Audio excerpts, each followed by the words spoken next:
Disclaimer: the views, opinions, and insinuations made by the host or guests do not reflect those of the show, the management, and the network. Viewer discretion is advised.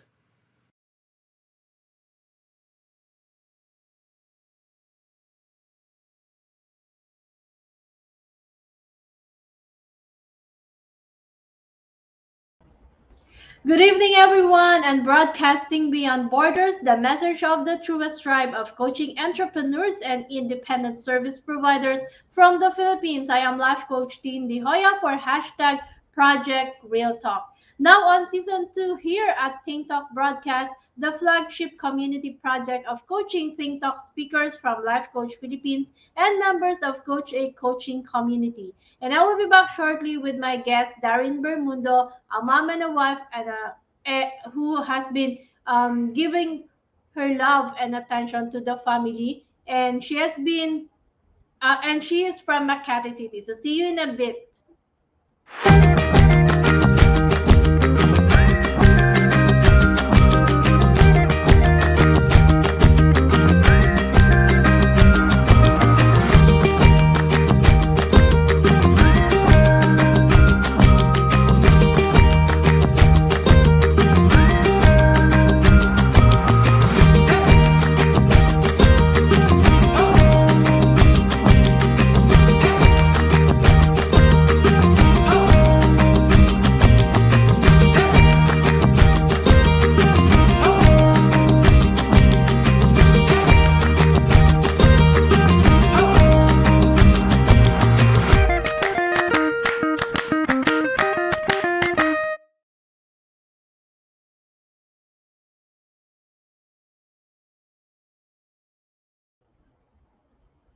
Welcome to the live streaming of hashtag Project Real Talk, airing every Tuesday at 8 p.m. In this show, I want to help women by restoring fidelity in themselves. And when we talk of fidelity, it means being true to one's essential nature, knowing who you are, what you want, and where you want to go. You are not bounded by the roles you play. You can also give love and safety when you have loved yourself and secure yourself to be safe in everything that you do. Broadcasting beyond borders of the Green City, Pasig City, on the 18th day of October 2022. I am life coach Tin de Joya. I am a certified CACC life and mental health coach, a mom, a wife to a life coach, and a woman who believes that we can rise up above the stereotypes when we stand and believe in ourselves. I am also a public speaker, a mental model collector, a master builder apprentice of Master Coach A, and a relationship coach, helping women gain the confidence in themselves to live and love again. Our mission here at Think Talk Broadcast is to get closer to our kindred and serve better our coaching tribe. We envision being the go-to network for content that connects the mind, heart, and soul through the platform of life coaching. And by serving in this digital space, the change I want to see is more women who has the fidelity to be themselves, to nurture better family relationships, to create real men and women according to God's designs. For tonight, I am being joined, of course, by my special guest. I've known her when we were in college, and we started, of course, we became friends. Actually, her brother is the one I really know, but we became friends somehow. I think we have met in one of the organizations that we both belong to. This woman, she's a simple girl when I knew her, and yet she's still simple at this time. And as we progress in life, she became a college instructor for 8 years before she said yes to being a full-time mom and wife. She does freelance as a makeup artist.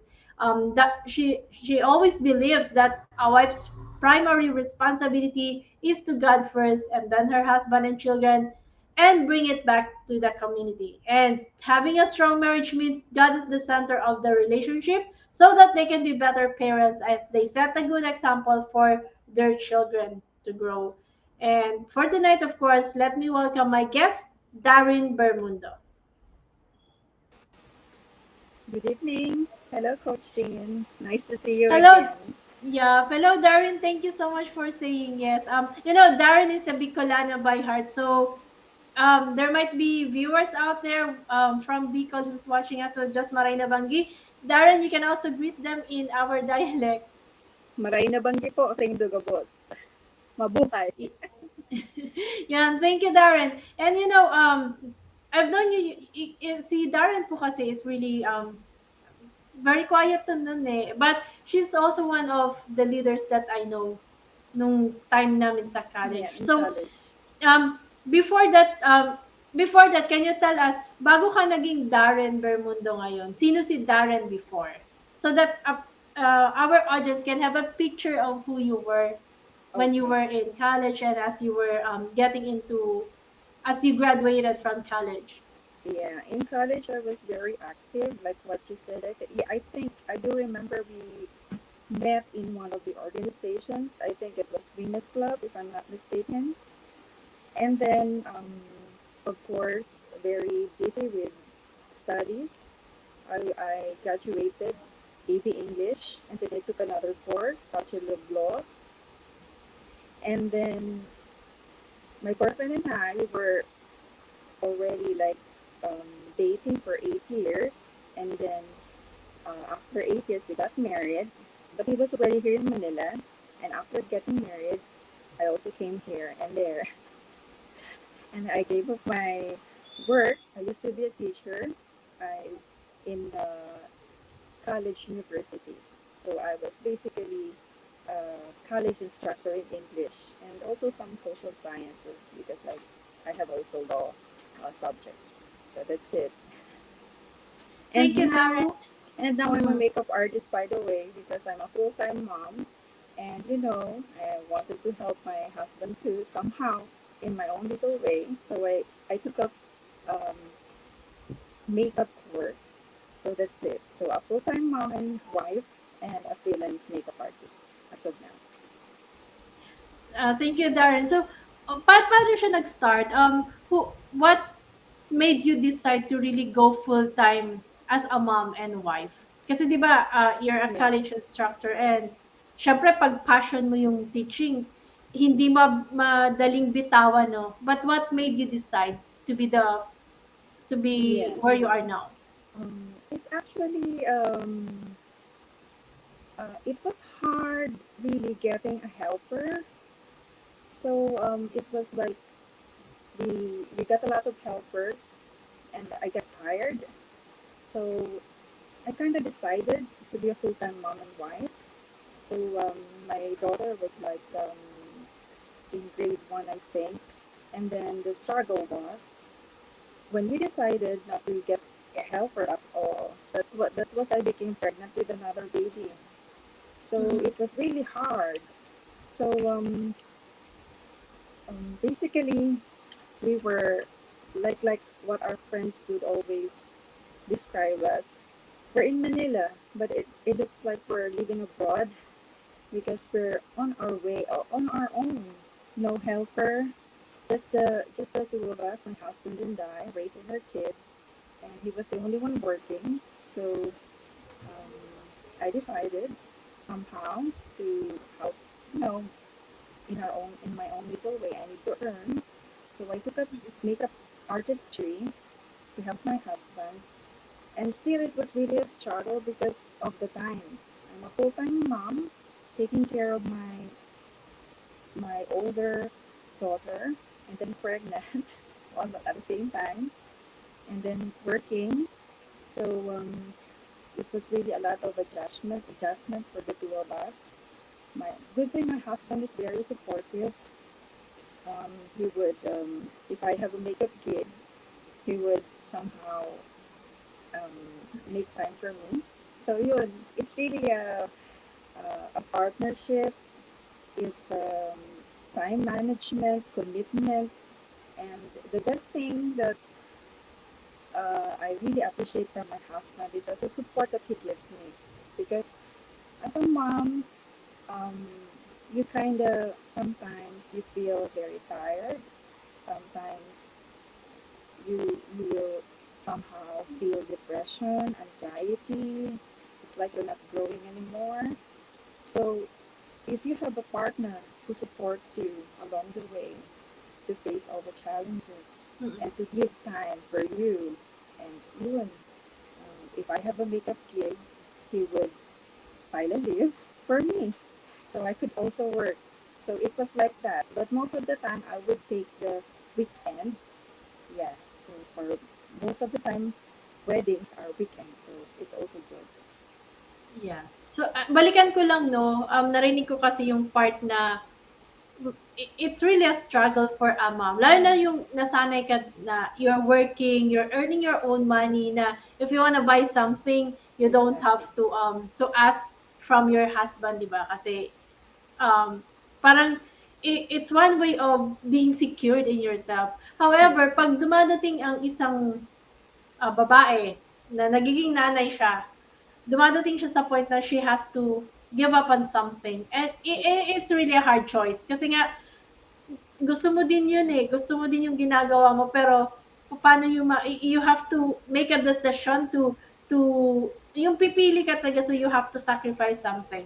And I know it's hard. But, what made you hold on? Parang, ano na lang yung parang naging, 'di ba, hindi siya madali. But Yes. there must be something that made you say, "Okay lang, kaya ko 'to." What was it? What made you hold on to whatever that you're doing?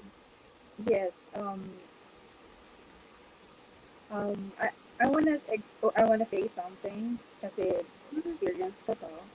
Um, there was this time when my my older daughter was only like 2 or 3. Mm. Somebody bashed me for being a full-time mom. Actually, it was Oh, harsh. Yeah, it was through social media that telling me that basically I'm useless because I'm just taking good care of my kid, my baby, that I don't have a job, and it really pained me a lot. It, it caused anxiety actually. So yun, I held on to God. I pray the rosary every day, and then I try to convince myself that um, I'm I'm worthy of something. So yeah, yun, self worth is very important. And it was hard. It was hard. It took a while for me to understand that because it was getting into my parang yung yeah. sumasaksak lagi sa utak mo na Sa parang utak mo, useless oo. ka. Ang sakit nun. Alright? So, and some people somehow, my friends, try to help. I have this military friend who said I will try to look who that is because she was saying terrible things talaga. And then another friend of mine, in the computer, he also expressed his help. And then also my husband, but you really need someone to talk to at Yeah, the time that you are really in pain, all right?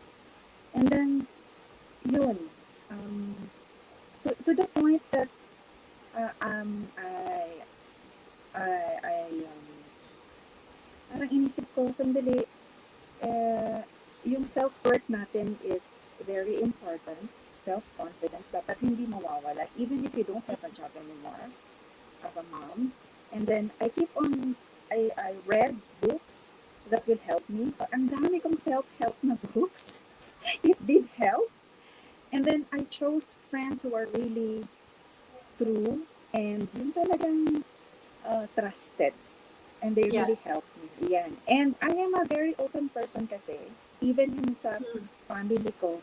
So, yun, every time I call my mom, umiiyak ako sa kanya, even my brothers, my sister, I would tell them.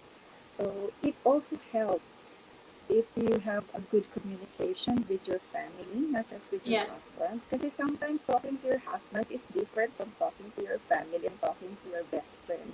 yeah, Yeah. So we have to get the therapy that we need along with the people that we love, people who really love us, who care for us. So that's it. Prayers, and then you have to know your self worth. If books would help, go. And it did help me. And then, of course, good friends. yeah. Ang hirap na 'no, kasi Yeah. Why are there really people na sila pa yung who cares if you're just a Exactly. mom and a wife, di ba? Pero Yeah, tatama at tatama exactly. pa din siya, no? Tatama at Yes, tatama pa din yes, siya. yes. Isipin mo, am I really useless? Am I really Yeah, unworthy because I yeah. have chosen to just be a full-time mom and wife? Pero hindi po kasi din madali maging nanay at asawa, you know? Mhm. Um, if you really play that role by heart, it's not easy. Kasi first you have to sacrifice something so that you Yeah, can you can fit in that role. And of course, 24 hours yan eh. Hindi naman siya tumitigil. Kahit sabihin mong tulog yung anak mo, hindi siya correct. madali. But it doesn't mean that you're not worthy of something, no? If there could be one thing that you could have changed, what would it be?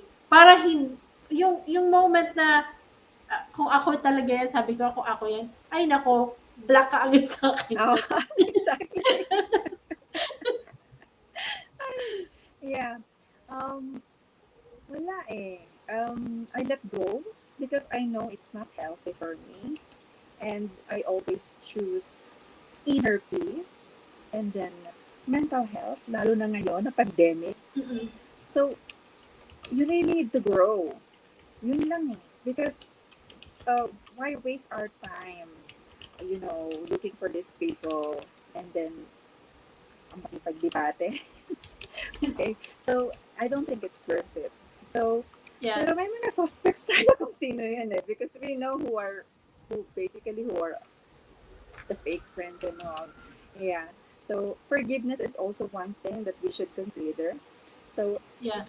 yeah, I've forgiven that person and actually somehow thank him or her, but it's a her, that, it made me a stronger person.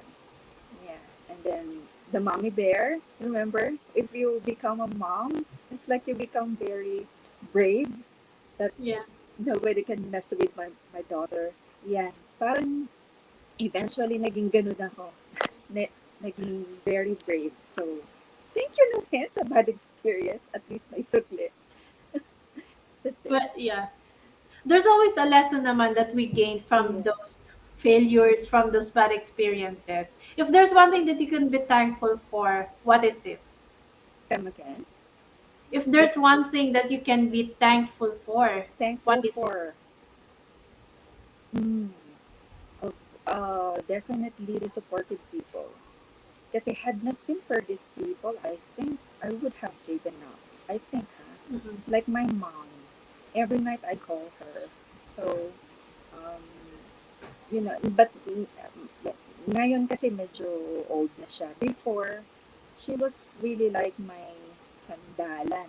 Okay? So, when I got married, every time I face a challenge, a problem, I would always call my mom.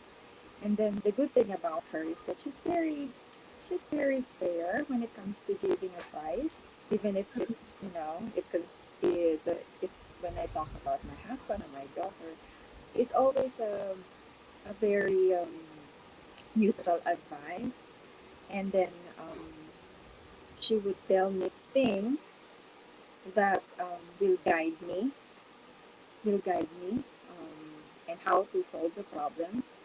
And also, of course, aside from your mom, your husband who's very supportive, and then your children, basically, it's really wala kang masabi eh. Even if you're tired and they just give you a hug and a kiss, wala na. Wala na yung pagod mo. It's true. Yeah. Totoo yun. When you have kids and just seeing them smile, just them giving you the hugs and kisses, Mm. it's worth it. It's worth the Exactly. choices that you make. Is there still one thing that you wanna achieve? Is there still something na Ayan. parang gusto mo may gawin pa? Yung I am right now makeup artist, pero hindi ko siya ma-full-time talaga eh. Basically, talagang it's a sacrifice because it's my husband who's working. So, siya talaga priority ko. Siya muna. So, siguro, when my older daughter turned, like, malaki na siya, gumagala na ako. I go to far places, Batangas, for example, Laguna, Tagaytay for wedding gigs. But all of a sudden, when I get pregnant with my younger daughter, nag-stop na naman ulit. So parang God given me a taste of that one, pero hindi pa full blast. So yun. So I think when my younger daughter gets bigger, siguro, sige, full-time ko na itong pagiging makeup artist ko na. And I want to have a makeup studio of my own. That's really my dream. Yeah. Ang layo niya sa ano 'no, kinuha mong course, like Yeah, English ganyan 'no. exactly. And What then was law. ano oo, ta's nag-law ka pa. Yeah. What is in makeup that really, made your heart beat? Ano yung meron dun?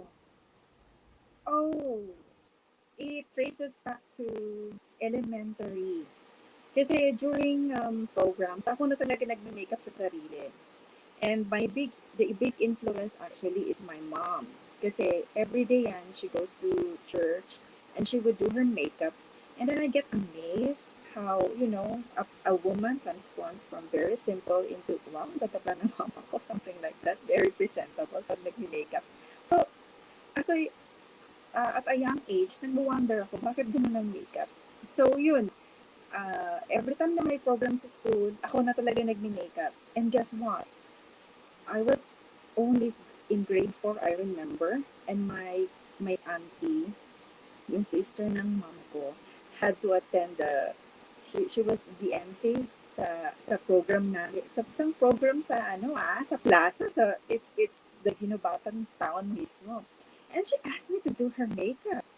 And I was like, oh, wow, she trusted me that much. And yes, I made her, the makeover was good. She looked good. So sabi ko, sa husband ko, and we were already married, and then I have one kid pa lang at that time. Sabi ko, why don't I take up um, makeup artistry, sabi ko, para makapag part-time naman ako while taking care of the both of them. So that's it. So there's really, I knew I had this talent before pa, elementary pa. And then yun nga, actually, when I took up makeup artist, yun, boom, in fairness. And I won in a contest, Shurumura. It's very nice. I Mm. won first place and I wasn't even expecting it. So, may talent pala talaga ako. So, go. So, pinuntinya ko siya. But Congrats! yeah, kaya ang layo nga. Sabi ko, everybody's asking me, AB English, Bachelor of Laws, tapos makeup. Some would even laugh. Yeah. Yeah, it's really the passion. Sabi nga, Yeah. hindi naman po taga masama yung passion, no? There's Oo. money in the passion. Dapat lang alam mo talaga kung ano yung path na how you're gonna direct it so you earn from it. Yung iba Yes. kasi sinasabi, there's no money in passion, but there is. Oh. And the passion that you have, there is. You just have Mm. to learn how to. It's like what we're doing here in coaching. As coaching Mm-hmm. entrepreneurs, our passion really is here to be able to help, Oh. to earn as well and be able to help others. Kasi iba yung pakiramdam ng may nakakatulong ka eh. But, you just have to do something, make an effort to really be able to earn from it. So, since we're talking about makeup, so dun muna tayo mag-focus. Ay mamaya, mag-shift ako into being a mom and wife, no? Sige, sige. As you, sabihin natin, you're a makeup artist, you're now a full-time makeup artist. But before that, let me just say hello to the coaches joining us or watching us tonight. Of course, I have here my better half, Coach Sean. I also have Coach Darbel, Coach Marife. Hello, thank you so much. Coach Marife is all the way from Tacloban. So thank you so much for Yeah. tagging your friends and joining us tonight. If there is a picture of a woman, yung ideal woman, a mom, a wife, and a woman rolled into one. Ano ang picture niya ng naka-makeup? Oh.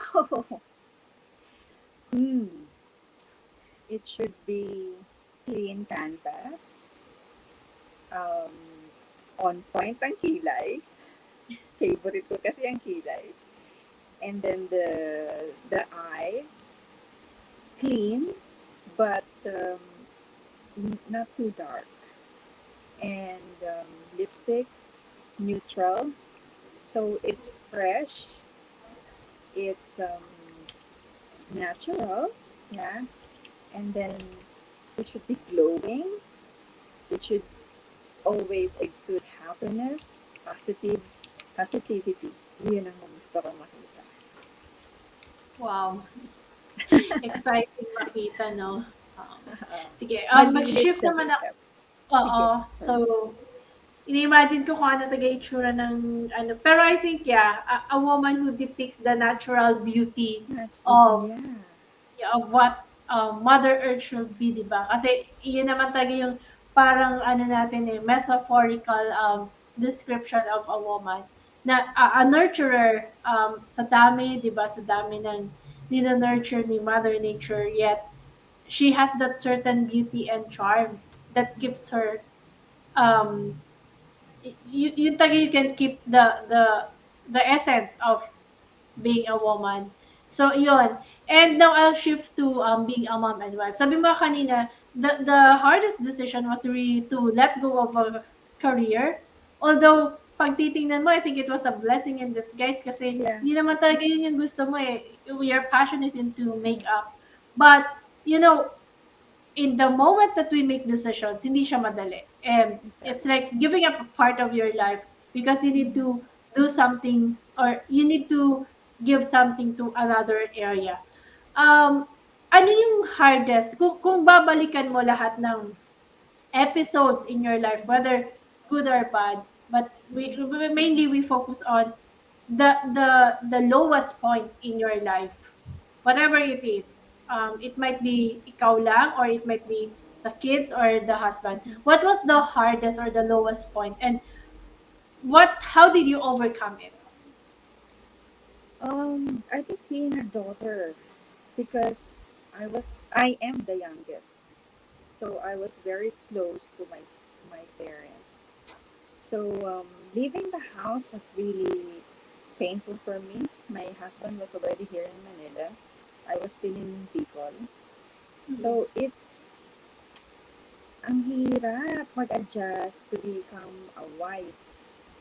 So, it's really a sacrifice. Yun nga, aside from leaving my family, leaving my parents, leaving the town that you love, you're also leaving your work. So, parang ang daming mawawala sa'yo just to be with the person you love. So, Yeah. yun ang pinakamatinding struggle na nangyari sa akin noon. So, giving up your loved ones and giving up your career, boom, dalawa to give up just to be with him here in Manila. Yeah, Now, it can be the toughest. Mm. yes, oo. Tapos I remember every time I see Papa's friend, I would cry. Parang, yeah, I'm starting to cry kasi Papa left, passed away when in 2015. So every time nakikita ko yung office mates ni Papa, parang it's also parang putting, ano yan, yung parang hinihila ka na sandali. Because at Mm. that time, my father was already sick. So yun ang pinaka-worry ko. Who's gonna take care of Papa? Although my mama was strong at that time. So sabi ko, Mm. kaya naman, may mag-assist-assist or my brother would somehow, kasi malapit lang naman yung town sa amin, yung brother ko. So, tumitingin-tingin. So, yun, parang as a daughter, youngest at that, and then very close to your family, very Mm. close to your parents, ang hirap. So, that was really something that I had to give up. And then here comes the bagyo. Remember the ringing? Yeah. Yeah. So I ilang year I think it was only a year na a few months pa lang akong lumipat in Manila. And then here comes the bagyo. Oh my God, another problem. And then I called my brother. They, I wanted to go home as soon as possible. My brother told me, no, it's not possible yet because yung talagang matindi ang Yeah. sitwasyon. And then you would see on TV that a lot of people died, and you will see your Yeah. town as the most people na may Yeah. namatay. And then you couldn't even call your parents at that time because the lines were wala. We're No dead. coverage. Yeah, exactly, dead. And then, yun.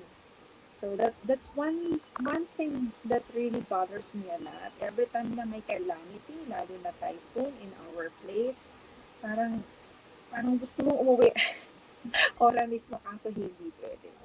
So, habang tumatagal, somehow parang nasasanay ka na sa sitwasyon.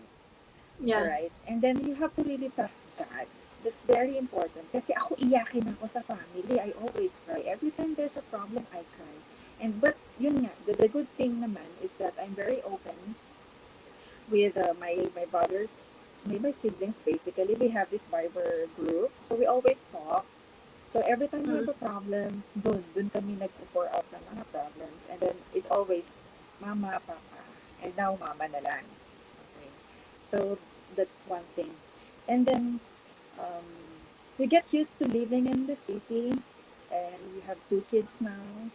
They are studying. So you two, I'm always busy. My husband too. So parang hindi naman sa nakakalimutan na natin sila, but every night I would call mama still. So yun, nakasanayan na.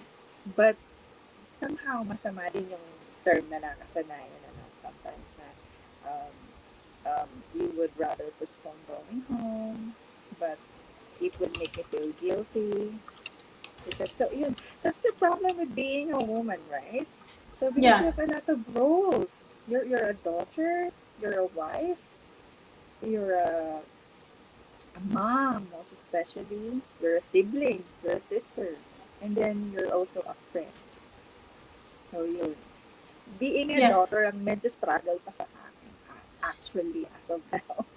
Yeah, kasi you've been really close to the family, no, especially to your mom and dad. So it's kind of hard really to make the decision to move out of the house.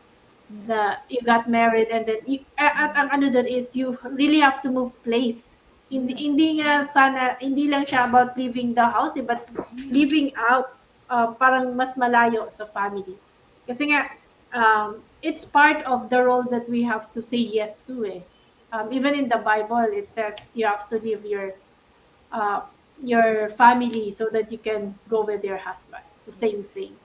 And yeah, if you think about it, no, parehas lang naman taga ang pagtitingnan mo, ganun din naman ang role ng guys. They become a father, they become a... But iba kasi yung impact, no, when it comes to women. Parang, I'm not sure if it's the right word, but parang the burden is on the woman, not on the man. So yun yung ano dun eh, yung struggle. Why at times if you take a look, parang iba pag sinabi mong you're a mom, a wife, and a woman than saying na I am a father, I mean I am a husband and and a man. Parang wala siyang masyadong impact, no.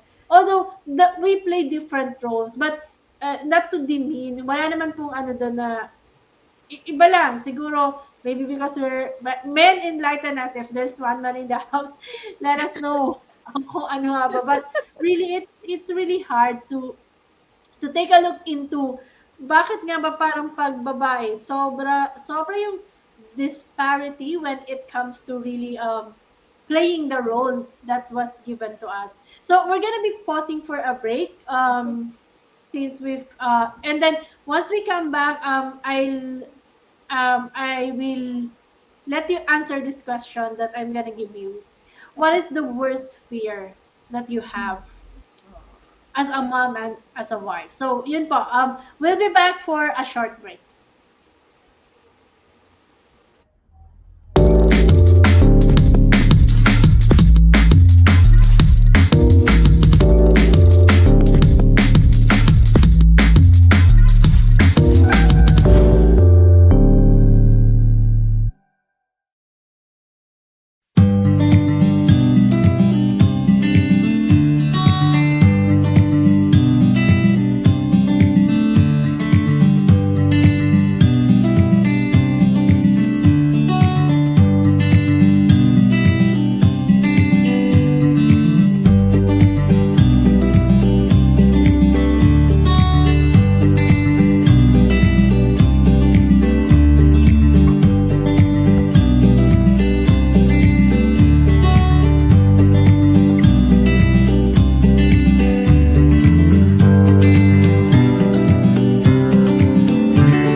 As a business owner, are you overwhelmed by the need to post beautiful, engaging content every single day? Are you left wondering what to write? Tired of scrolling through stock photos that all start to look the same? Confused by complicated graphic design programs? Rise Up Creatives is here to help. Each month, we give you everything you need to create 31 days of social media content in just 5 minutes a day. Customizable captions, curated lifestyle photos, a drag and drop graphic design tool, and the ability to post directly to your social media accounts. No one else empowers you with these 4 resources all in one place. Each month, we help you plan your social media calendar by providing you with 31 image themes and customizable captions so you can quickly and easily create engaging content and grow your following. Simply select the image that works best for your feed or story. Then, copy the caption and customize it to fit your audience. 5 minutes a day. It's that quick. Plus, you'll absolutely love our drag and drop graphic design tool. Start from scratch or choose one of our beautiful templates to fit your unique brand. When you're ready to export your design, you can download, email, or post directly to your social media accounts. Here's the truth. Our world needs what you have to offer. Don't let technology or procrastination hold you back. Rise Up Creatives is more than an online resource.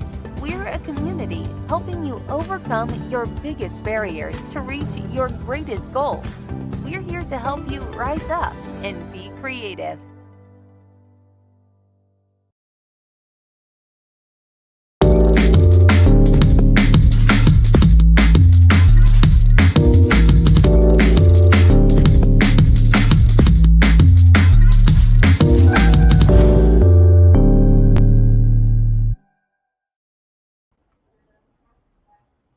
And we're back for the second part of our Season 2 25th broadcast of Hashtag Project Real Talk, brought to you by the Cup Coffee Republic, the coaching hub of Life Coach Philippines, and our home as professional certified CACC life coaches. And here, you can meet our coaching tribe at the Cup Coffee Republic, located at Pioneer Center Compound, along Pioneer Road, corner Brixton and United Streets, Capitolia, Pasig City. You may also come for dining or visit for coaching services from 10 a.m. to 10 p.m. Saturday to Thursday. And you may also join the community night event happening daily from 7:30 p.m. onwards. And of course, for Wednesday, it's Purpose Wednesday, Away in a Day with Coach Rizel. Thursday, that's Strengthening Thursday, Coaching for the Soul with Master Coach A. And on Friday, we are on rest or decap is at rest. We're back. Fab Saturday, Open Mic with Coach Orville. Comfort Sunday, Sundays for Life with Coach Sean. A Nurturing Monday, that's with me, Walk Along with Coach Teen. And of course, Groove Tuesday, it's all about habits with Master Coach Hasmin. Our coaching hub is also an event place and a venue of choice for face-to-face classes, training, and private functions. Please connect with Coach Rizel at 0917-586-1661 for inquiry and reservation. And if you're one person who desires to experience transformation in areas of health, wealth, and relationships, then I invite you to join us inside Bill Learning Society as one of the mental model collectors with full access pass to the monthly mental model masterclass of Master Coach Ray that is exclusive for Bill Learning Society members only. Bill Learning Society is the tent maker of Bill Learning Homes for mental fitness, and on top of the food and beverage discount, we enjoy from the Cup Coffee Republic. Mental model collectors also benefit from a 90-minute free coaching session with senior coaches from Life Coach Philippines. And of course, Think Talk broadcast is powered by Rise Up Creatives Worldwide, the social commerce turnkey solution provider that helps entrepreneurs and business owners to leverage the power of content marketing to provide value, improve engagement, and increase revenue with the investment of just 5 minutes every single day. Visit www.riseupcreatives.com to learn the benefits of lifetime members like me and discover how you can rise up and be creative in growing your business. And of course, I'm back on the screen for the second half. Let's call back my guest for tonight, Dareen. Back on the screen. Hello, I'm back. Yes. So Darren, before we took a break, I left you with a question, and ano siya, what was the worst fear that you have? Um, of course, for a mom, as a mom, worst fear is being a failure in terms of marriage. I mean, as a wife, in terms of marriage, syempre nakakatakot na, you know, Mm, break up. yeah. And we see nowadays, it has become like a, I don't want to call it a trend, but it becomes alarming now. That Mm-mm. here and there, naghihiwalay talaga ang couple. And then, for my children naman, um, if I will not be able to raise them well, that would be the biggest failure for me. So yun ang fear ko. And I want to raise them like not just good kids, but good citizens as well. Yung talagang may pakinabang sa society. Um, and most especially, as much as possible, emotional intelligence. Because, like what I've said, I was a teacher before, and then comparing children from the past to now, it's really, yun, isa pa yan sa alarming na nakikita ko, that children nowadays don't seem to possess EQ, emotional intelligence now. And that's why we see most children who are suffering from depression, Mm-mm. anxiety, and it's just so sad that during our time we were very happy. Happy lang tayo, simple, kahit poor, masaya. So, hindi ko talaga maintindihan why kids nowadays are like so burdened with simple problems. I will not call it simple problem, but then meron kasi mga cases na it's just so, social media, they are really bothered a lot. So, yeah, nakaban ang kids ko sa social media. That's it. Yeah, Yeah. yeah. I would understand though. It's really the failure of Yeah. being a wife and a mom. It's one of the hardest things that we can really experience as having a family of our own. Kasi pag titingnan mo, yung parents naman natin, they were okay eh. Yes. They were able to go through life despite the situations, kahit minsan may away and all, pero na-survive. But I would always, believe na it will depend on how we really look at things. Kasi minsan, meron ka talagang decisions na kailangan gawin. Sabi nga natin, the power of decision is in us. So, even if we don't like it, if it's bound to happen, it's gonna happen. Ang tinitingnan natin din is, ano yung pwede natin gawin to overcome it, or ano yung mga pwede natin gawin para hindi siya dumating sa ganong failure. So yun yung mga possibilities na pwede natin tingnan, no? But at the end of the day, it's really on how we make life for us to be able to really prevent that from happening. So, maglalaro muna tayo, Darren. It's a short game. It's like Okay. 7 to 8 questions that I'm gonna ask you. Walang tama or mali. Just Okay. feel free Game. to answer.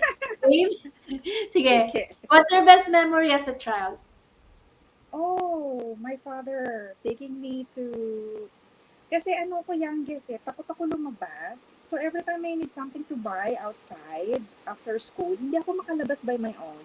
So I have to wait for my papa when he comes home from office, and then he would accompany me going to Mm. probably bookstore or anything, kung ano kailangan ko sa school. Yun ang pinaka namimiss ko talaga. Yeah, Cheesy. that is girl. So, what's your comfort food? Chocolate. Chocolate love. Bad. Yeah.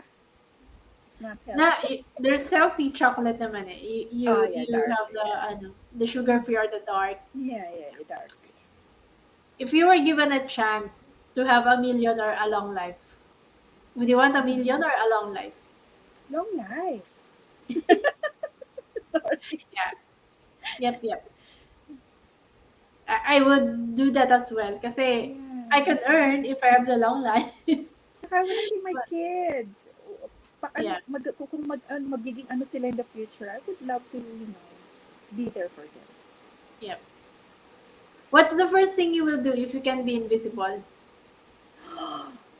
Oh, check my husband's phone. No, just kidding. No, I'm kidding. Actually, particular kasi ako sa mga fake friends. So, I would hunt Yeah. that girl who took me down in the social media. Eh, hunt natin yan. Hanapin natin yan. No. When was the last time you cried? Oh, January, I think, when my husband was sick.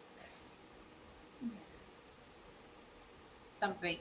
Last, yeah, tinamaan ng COVID. So, it was Yeah. really hard. O kasi nung time na yun, COVID, parang Yeah. scary pa din talaga siya, It's the no? surge. It was the surge sometime in January when school would shut down for health break. Yun, it's the same. Tapos naapektuhan masyado yung older daughter ko because she's already a teenager. So, dalawa yung pasyente ko at that time. And the good thing is pumayat ako kaso tumaba na naman. Kaya yan. So, So, how do people describe you? ah, loyal. Wow. I'm a very loyal friend. Wag mo na lang akong gagaguhin. Yeah, very loyal ako, promise. Even I'm very particular pati even sa parlor. Pag ikaw gumawa ng hair ko, forever na ako sa'yo. Ganun ako ka-loyal. Kaya, of course, sa husband ko, very loyal. Yeah. Um, what makes you happy? Happy? Oh, seeing my family okay, basta healthy sila, yun, sobrang happy. Kahit, even if we're doing simple things, like playing together, meron kami kinakalukuan na game, it's called Wordle. Ginagawa namin siyang parang competition. So, lahat kami, the husband ko nagsimula, so na-influence ako, and then my kids. So, nag-aano kami kung sino, first, second, third, and loser. So, simple things like that, basta healthy ang family. Because it bothers me a lot when someone is sick, hindi ako nakakatulog. Yeah. So thank you so much for being a sport, for playing that with me. Syempre, there will be portions that you will be vulnerable na you would show yourself na, but Yeah, it's just showing that we're human. Kahit exactly. naman anong meron tayo ngayon, let's just enjoy life, di ba? So thank you for being a sport. So to go on with our conversation, di ba, in life we really make choices. It might be at times not beneficial for us, but if it's beneficial for everyone, we do it. Kasi yun naman talaga eh. Pero if let's say kung ikaw lang, without considering kaya hindi mo isipin yung husband, yung family, yung kids, is there still something that you wanna do for yourself? Oh, yes. Take the bar again. I took the bar once, but I didn't make it. But at that time, I was already engaged. So, kinasal na ako right after the release of the bar. So, hindi na ako nakabar ulit. So, I would love to take the bar again. What would happen once you take the bar? And let's say you get the drink ko din yan eh. You get it. Oh, What yeah, would be yeah. next? Like what I always tell my husband, don't expect me to get rich. Because definitely I will be a lawyer for the poor. Yeah. my father was a lawyer, Mhm. but hindi siya practicing law. So nasa office siya, and there's this funny story that I would never forget. Yung, di ba, along the way, pwede ka magpanotaryo sa kanya kasi lawyer siya kahit nasa office Yeah. siya. Kasi nasa government siya at the time working. And then, may mga tao talaga na, well, yung iba able to pay, some are not, so it's okay. Pero nakakatawa kasi he would tell us after, you know, getting home that there's this one person who had his documents notarized and then he only paid like 3 Max's candies. Also because so I think I got it from my papa basically. Yung Yeah. influence na gano'n na for the poor. So pro-poor tayo. So definitely I would not be a rich lawyer. If maging lawyer ako, I would be the lawyer for the poor. Oh, I really salute your dad, no? Kasi hindi po madali na someone paying you 3 max Oo. candy, di ba? Oo, Parang yeah, oo. parang gusto mong no? But yeah, there's that part na gusto mo naman talagang tumulong eh. There will Oo. always be that portion of Yes. that in your life. Mm. Lahat naman tayo was made to help others. It's Mm. just na, well, maybe with all the experiences, yung mga negativities and all, it changes our behavior. And at times we tend to lose sight of what's really planned for us na to help others. Pero meron pa din naman po tagang tao na willing to serve and give their best even if you don't pay them. So Exactly. yun. Um, well, I'm looking forward for you passing the bar, whether you use Thank it you. to earn or not. But yeah, and for that, like in my case, that naiiyak ako pag, uy, resulta ng bar, tapos wala pangalan ko. Syempre, di naman ako Oh, natapos pa, di ba? But yeah, yeah, yeah. I look forward to you finishing Thank it. you. So good luck. And as we continue, no, sabi mo kanina, yung role model mo is your mom. Mm. What particular character um does your mom have na sa tingin mo meron ka? And it is what's keeping you Mm. strong throughout the years or throughout your life. Mm. Okay. Actually, a lot. But number one is discipline. Mama was a good disciplinarian. Not the instilling discipline among children. Of course, sa discipline ngayon, right? Mas mas ma mas harsh ang discipline noon. But I would also instill discipline sa kids, but now we have to adjust. It's more on talk. Hindi na pwede yung Mhm. mababantay bata ka na ngayon eh. So discipline is number one. And then, yung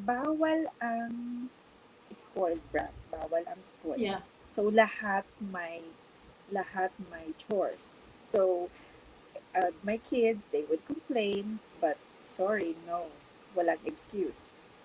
So, would you believe my older daughter, when she turned 9, she's already washing her own clothes.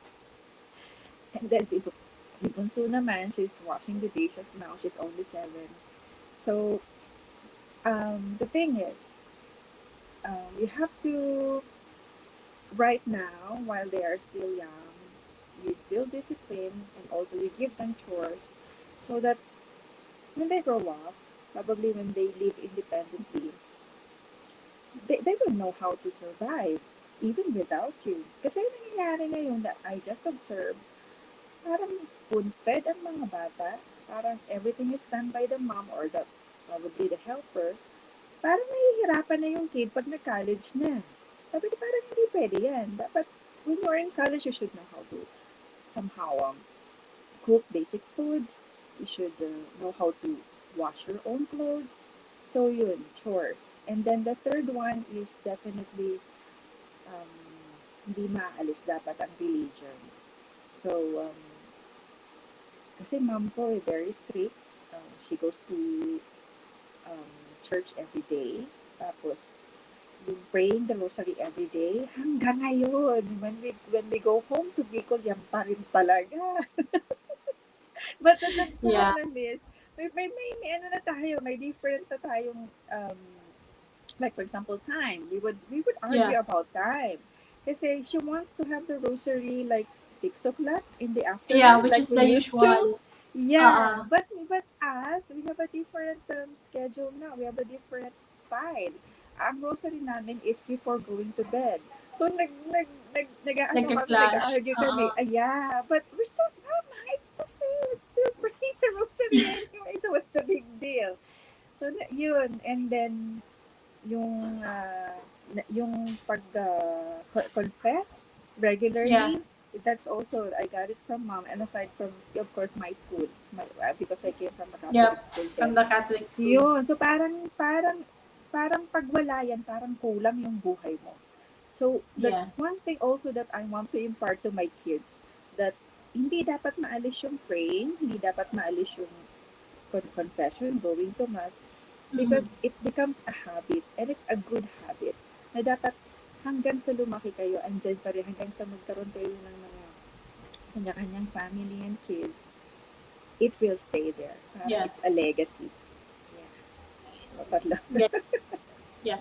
With the culture na you were raised, no, like prayer time, the discipline, your mom being strict. And I know, syempre, we are also a recipient of that. So unconsciously, we also bring that to the family, di ba? When we are Mm. raising our own. Yeah. Unconsciously, we mirror what we see from our parents. How did you create a space of love and safety for the family with all those discipline and the culture that you were raised in? Mm-mm. Kasi say for example, I just observed that kids nowadays are children nowadays are very sensitive. Parang pag pinagalitan mo, parang sobrang dinadamdam. Sa atin, yeah, we cry, but later on, wala na. But now, it's like, it's so hard to please them. So, I don't know, effective sa akin ha. So, I created a way, um, like, um, kasi before, ang parents natin, magugas ka na, magana ka. So, parang, it's always order, command. Di ba, nakakainis? So, ngayon, ang ginagawa ko, nilalambing ko sila. So, same thing with my husband. If I want something, di ba? Maglalambing ka para makuha mo. Same thing with your kids. So, if you want to do something, baby, could you please get the water, please? It's always in a malambing way. And they won't feel that you are, you know, hindi sila inuutusan. And also when pagka may problema, actually I had a difficulty with my older daughter kasi dalaga na. So, may mga topics na medyo natitrigger siya, nagagalit agad. So, minsan ikaw magagalit din. Sandali, nagtatanong lang. So, I do it in ang way ko is that, tinicheck ko muna yung mood niya, if good or not. Saka ako papasok. So, ang daming adjustment actually. So, yun, I will try to open up kung ano yung topic na gusto kong i-ano. And then yun, napapaamin ko naman siya. Napapatalk naman siya. So, ganun pala yun. Sabi ko, pwede naman pala daanin sa maanong paraan in a very nice way. So, always be sweet. Always be kind. Lalo na sa husband mo. Your husband is very busy, and then laging pagod sa work. Huwag mo nang pagalitan. Diba? Parang yun ang lagi kong sinasabi nga. Sabi ko, pwede lang, lambingin mo lang yan eh. Yan naman ang weakness ng lalaki. Diba? So, yun. So, always, sa family, always let them feel that they are loved. And then physical is also important. Hugging them, kissing them. Even if they're already asleep, ginagawa ko pa rin yan. Kinikiss ko pa rin yung mga anak ko. Except yung panganay ko pala kasi sa taas pala siya. Yung si Bunso. Yeah. So, yan. So, um, love. Hindi dapat naman. How you express your love to your children is very important. It will make them feel secure. Hmm. Yeah. So, iba kasi yung conversation pag malaki na eh, pag teenager na eh. Yes. there has to be a certain way. And of course, the parenting style that we used to know, it's no longer the parenting style that we can use right Mm. now. It's very different.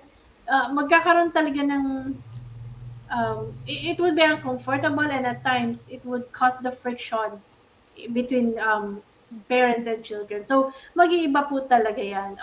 But there's always a way. Kailangan mo na talagang hanapin what really works for you, for your kids as well. So as we come to an end of the conversation, since this is hashtag Project Real Talk, if you can do a real talk with your children, especially your daughter, dadating siya sa point that she will also have her own family, she will start with what three things would you like to leave her na pwede niyang panghawakan as she creates her own family? Mhm. Okay. Number one, always hold on to God. Hindi mawawala dapat si God.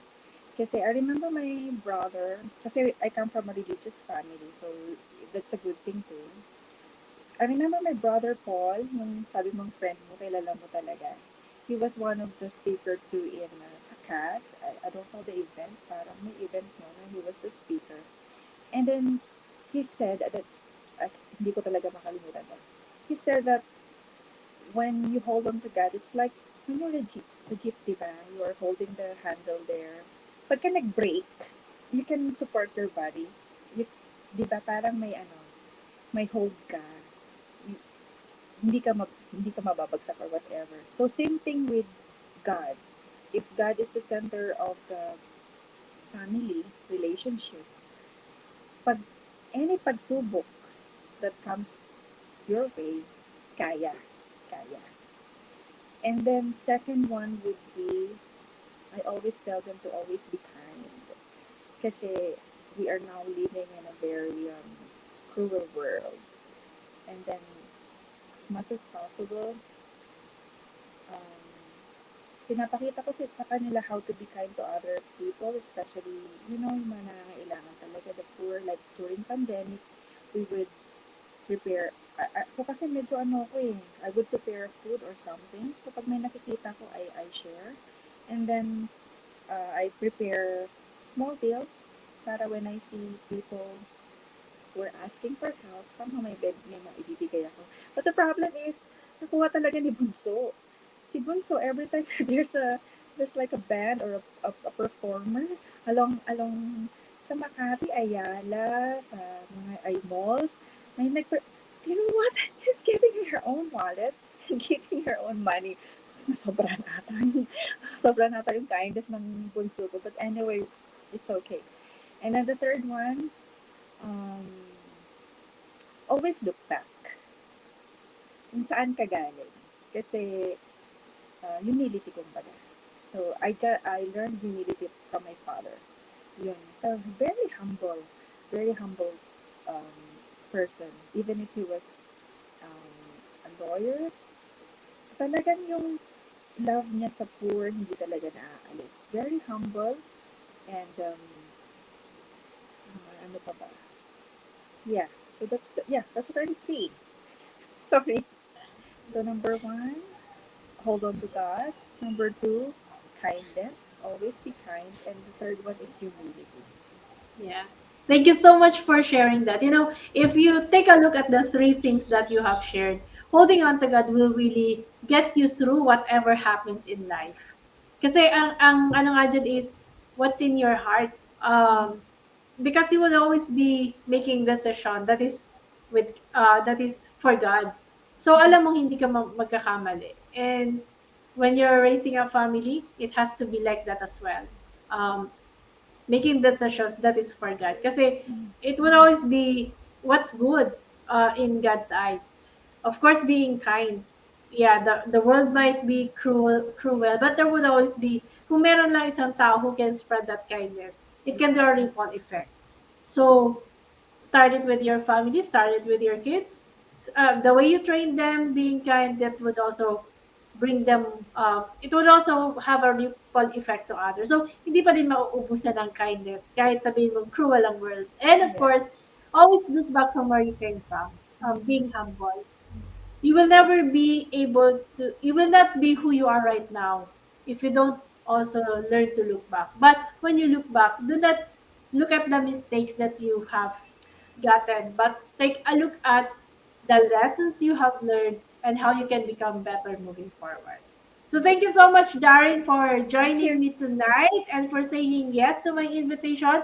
I'll be closing the show, but stay at the back. Okay, Let's have a conversation after. sure. So to everyone, thank you so much. Thank you for supporting hashtag Project Real Talk. And whether you are joining us live or watching us on our replay, please do leave a comment to share your thoughts and insight.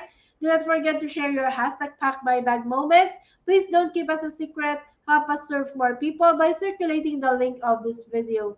And as I close, I'd like to speak to all the corporate moms out there who are the unsung heroes of the global workforce.